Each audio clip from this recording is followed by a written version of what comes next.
வணக்கம். இது அதிர்வின் இன்றைய பிரதான செய்திகள். முதலில் தலைப்புச் செய்திகள். நான் யார் என்று தெரியுமா? கொடிதுவக்குவின் தங்கை அவுடி காரில் வந்து அடாபடி, நடுவீதியில் போலீசாரிடம் பெண் செய்த செயல், அதிரடி காட்டிய போலீசார்.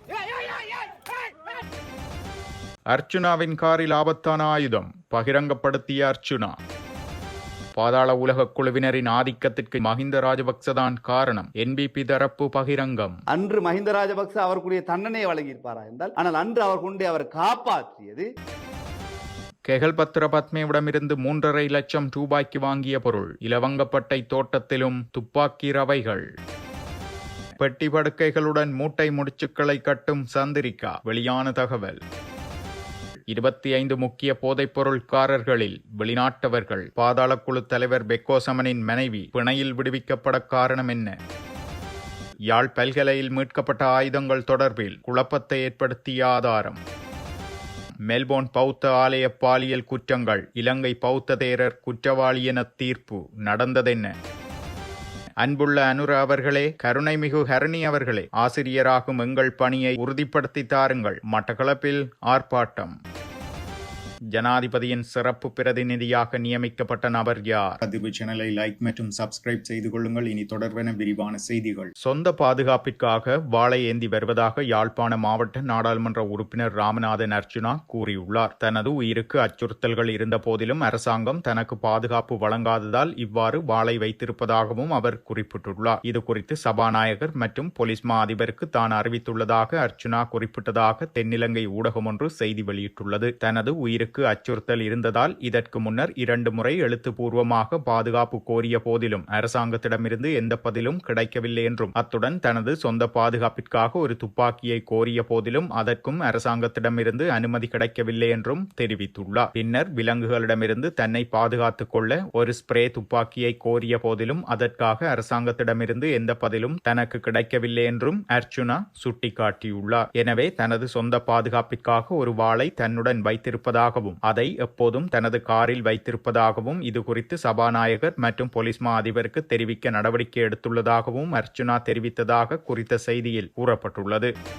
கம்பஹா கொட்டுகொட உடுகம்பொல போலீசாரிடமிருந்து தப்பி செல்வதற்காக உயர் அதிகாரி ஒருவரின் தங்கை என கூறி நடுவீதியில் போலீசாரிடம் முரண்பட்டு கூச்சலிட்ட பெண்ணின் காணொளி தற்போது சமூக வலைத்தளங்களில் வைரலாகி வருகிறது. குறித்த பெண் தற்போது கைது செய்யப்பட்டுள்ளதாகவும் தெரிவிக்கப்படுகிறது. போக்குவரத்து விதி மீறலுடன் காரை ஓட்டிச் சென்ற ஒரு பெண்ணொருவர் வாகனத்தை நிறுத்துமாறு சைகை செய்த போது அவர் தொடர்ந்தும் ஓட்டிச் சென்றுள்ளார். பின்னர் போக்குவரத்து அதிகாரிகள் காரை துரத்தி சென்று உடுகம்பொல பகுதியில் சோதனைக்காக நிறுத்திய போது தான் எந்த குற்றமும் செய்யவில்லை எனவும், வீதி விதிமுறைகளை முறையாக கடைபிடித்தே வாகனத்தை செலுத்தியதாகவும், தன் மீது வீணான பழி சுமத்த வேண்டாம் எனவும் கடமையில் இருந்த போலீஸ் அதிகாரிகளிடம் கத்தி கூச்சலிட்டுள்ளார். தனது சாரதி அனுமதி பத்திரம் உள்ளிட்ட ஆவணங்கள் அனைத்தும் சரியாக இருப்பதாகவும், தன்னை அவமானப்படுத்த வேண்டாம் என்றும் கடமையில் இருந்த போலீசாருடன் முகம் சுளிக்கும் வகையில் கத்தி கூச்சலிட்டுள்ளதுடன் சாரதி அனுமதி பத்திரத்தையும் பறித்து கடும் முரண்பாட்டில் ஈடுபட்டுள்ளார். இதனை போலீசார் காணொலியாக பதிவு செய்த போது போலீசாரிடமிருந்து தப்பிச் செல்வதற்காக உயர் அதிகாரி ஒருவரின் பெயரை கூறி தான் அவரது தங்கை என்றும் பொய் கூறி வாக்குவாதத்தில் ஈடுபட்டு தப்பிச் சென்றுள்ளார். குறித்த பெண் தற்போது கைது செய்யப்பட்டுள்ளதுடன் அவரை கம்பஹா நீதிவான் நீதிமன்றில் ஆஜர்படுத்த உள்ளதாகவும் போலீசார் தெரிவித்துள்ளனர்.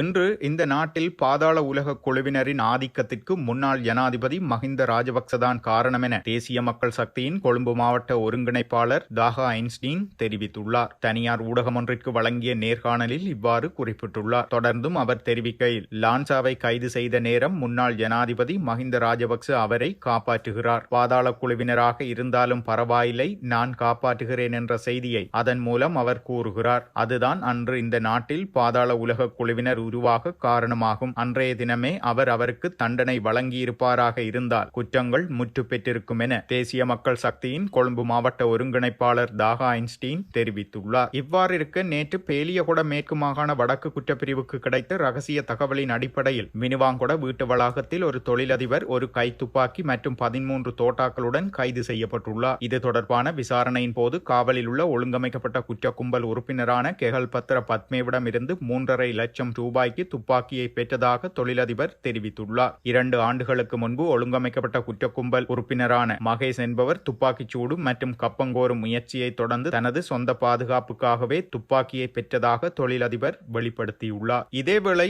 உடுகம அழுத்வத்த பகுதியில் உள்ள ஒரு இலவங்கப்பட்டை தோட்டத்தில் நேற்றைய தினம் மறைத்து வைக்கப்பட்டிருந்த 45 T-56 ரவைகள் கண்டுபிடிக்கப்பட்டதாக போலீசார் தெரிவித்தனர். காலி தலைமையக மாவட்ட புலனாய்வு சேவையின் அதிகாரி ஒருவருக்கு கிடைத்த தகவலின் அடிப்படையில் காலி சிறப்பு அதிரடிப்படை முகாமின் அதிகாரிகள் குழு இந்த வெடிமருந்துகளை கண்டுபிடித்துள்ளனர். அதிகாரிகள் களத்திற்கு சென்று ஒரு பாறையின் அடியில் மறைத்து வைக்கப்பட்டிருந்த ஒரு பொதியை தேடிய வேளை இந்த ரவைகள் மீட்கப்பட்டன. இவ்வாறு இருக்க இலங்கையில் 25 முக்கிய போதைப்பொருள் கடத்தல்காரர்கள் அடையாளம் காணப்பட்டுள்ளதாக பொது பாதுகாப்பு அமைச்சர் ஆனந்த விஜயபால தெரிவித்துள்ளார். 25 முக்கிய போதைப்பொருள் கடத்தல்காரர்களில் பெரும்பாலானோர் பாகிஸ்தானியர்கள் என்றும் பொது பாதுகாப்பு அமைச்சர் ஆனந்த விஜயபால தெரிவித்துள்ளார். பல போதைப்பொருள் கடத்தல்காரர்கள் பாதாள உலக குழுவுடன் தொடர்புகள் வைத்திருந்ததாக தகவல்கள் வெளியாகியுள்ளதாகவும் காவல்துறை தலைமையகம் தெரிவித்துள்ளது. இதேவேளை விளக்கமறியலில் வைக்கப்பட்டிருந்த பெக்கோ சமனின் மனைவி சாதிகா லக்ஷானியை பிணையில் விடுதலை செய்ய கொழும்பு தலைமை நீதவான் அசங்க எஸ் போதரகம உத்தரவிட்டிருந்தார். நீதிமன்றம் 50,000 ரூபாய் ரொக்க பிணையும் தலா 2 லட்சம் ரூபாய் பெறுமதியான 3 பிணை பத்திரங்களையும் விதித்திருந்தது. மேலும் அவர் வெளிநாடு செல்வதற்கும் தடை விதித்தது. அவர் ஒவ்வொரு ஞாயிற்றுக்கிழமையும் காலை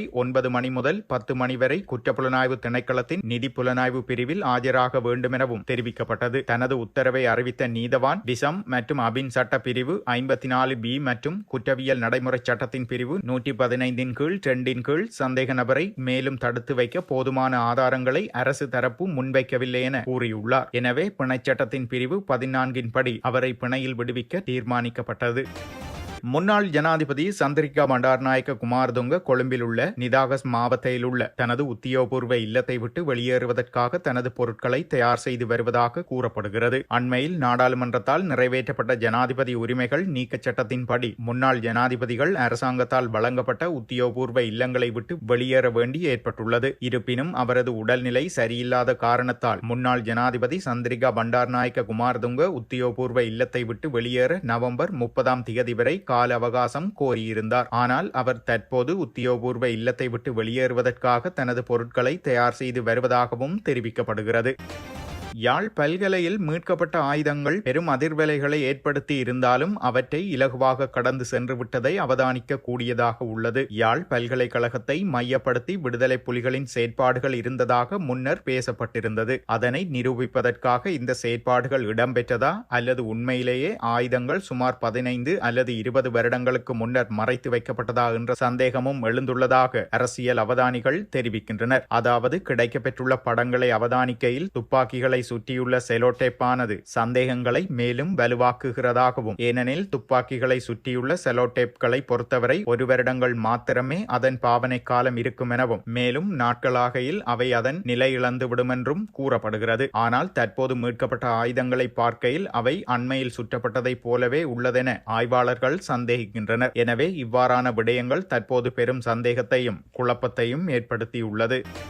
6 சிறுமிகளுக்கு எதிராக முன்னர் பாலியல் குற்றங்களை இழைத்ததாக குற்றஞ்சாட்டப்பட்ட இலங்கையின் சிரேஷ்ட பௌத்த தேரர் ஒருவர் மெல்போர்ன் நீதிமன்றத்தால் குற்றவாளி என அறிவிக்கப்பட்டுள்ளார். ஹீஸ்பரோவில் உள்ள தம்மசரணா பௌத்த கோவிலின் பிரதம தேரரான நாவோதுன்னே விஜித என்பவர் இவ்வாறு குற்றவாளியாக காணப்பட்டுள்ளார். கவுண்டி நீதிமன்ற நீதிபதிகள் சபை கடந்த வியாழக்கிழமை அளித்த தீர்ப்பில் 70 வயதான இந்த தேரர் 1994 ஆண்டிற்கும் 2002 இடைப்பட்ட காலப்பகுதியில் இந்த குற்றங்களை செய்ததாக உறுதிப்படுத்தியது.